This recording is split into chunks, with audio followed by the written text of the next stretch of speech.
Godly Leadership Lessons from Moses, Part 2. So we started with Part 1, and in the Part 1, we talked about how leaders are called and they are sent with a specific assignment to a specific set of people. However, it is our responsibility to get the strategy of how this assignment ought to be accomplished. And it's only the one who sent you who is able to give you what the strategy for its fulfillment is going to be.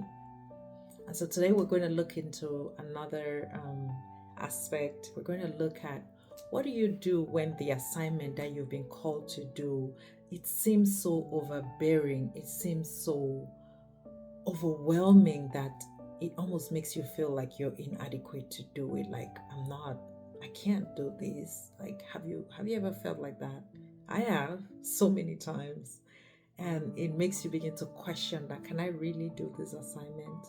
Like, why am I the person that is sent to be the right one for this assignment? So we're going to look at how Moses handled situation like that, because he did face exactly the same situation. And we see that in Exodus chapter 3 from verse 10, when he was told that Moses, I'm sending you to go and lead my people out of. And Moses immediately began to question, like, who am I? I'm just a shepherd. Like, who am I to stand in front of Pharaoh? Those days, Pharaoh was like the biggest king of that time. Like, he was the most powerful. Like, Moses was like, I'm just a shepherd, man. Like, how can I go and stand in front of this big king? What am I going to be telling him? And he was asking again, who am I to lead the people, all these people, out of Egypt?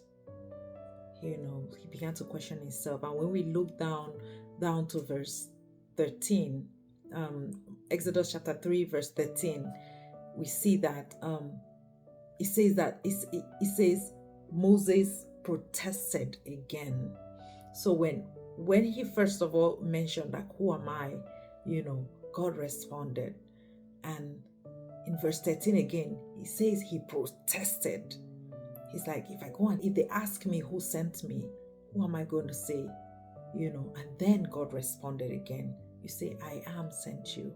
And then it goes down chapter 4, verse 1. He says, Moses protested again.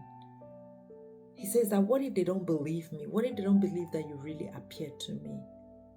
What do I do? And then God reassures him again. And so I was curious, though. I said, let me look for, what does that word protested mean?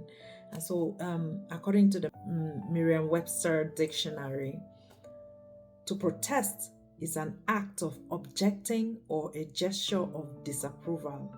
It's a display of unwillingness. You could tell from these gestures that Moses was scared and he felt completely inadequate. And so he was like, no, I cannot be the one. Like, what am I going to do? Like, how am I even going to do this work? And we sometimes we do find ourselves in those situations. And so what do we do? But one of the lessons that I learned from Moses is that it's okay for a leader to be scared. However, he did not go and express this fear to the people to whom he was sent to. He went and expressed the fear to the person who sent him. And he was expressing that, like, these are all my fears, like this, like, how would I go and appear before this person, a mere man like me? How will I even accomplish this? But he took all those fears and took it back to the one who sent him. You see, he was in complete panic. He's like, what am I going to do? Like, how can I even accomplish this assignment? After he protested, he says that is a display of unwillingness. He was not ready. He did not say, like, I did not sign up for this.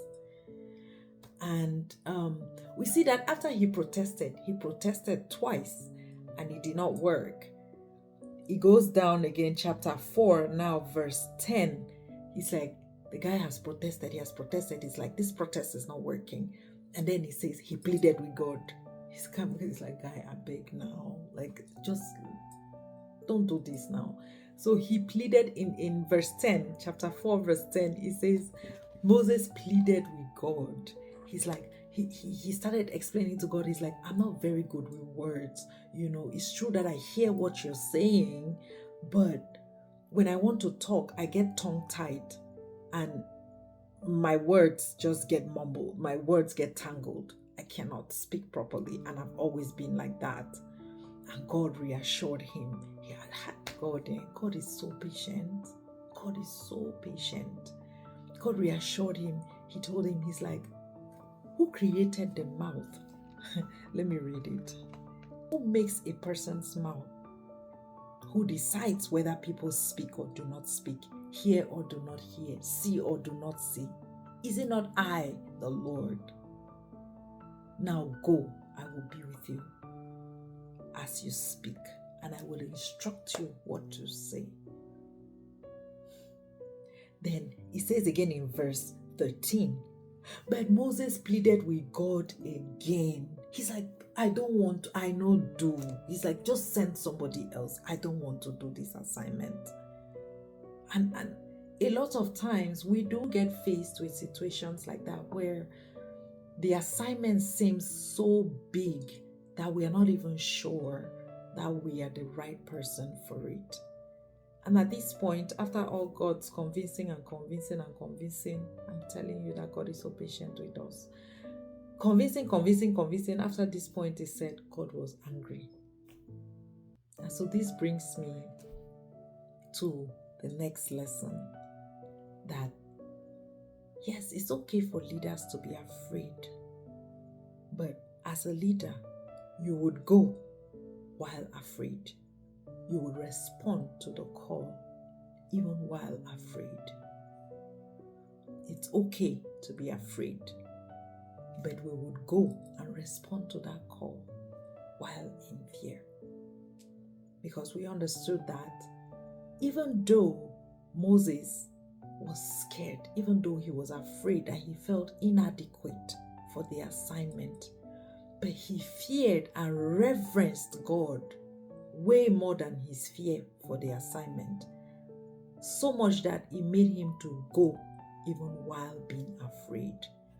And so we see in chapter 4, verse 18, he says, so Moses went back home to Jethro. Jethro was his father-in-law, whom he was living with at the time, and he was working for Jethro. After he asked God to send somebody else for the assignment, because he really did not feel like he was the right person for it. After he said God was angry, the response after God was angry, God did propose a different solution, but we'll look at that in the next lesson that we will talk about.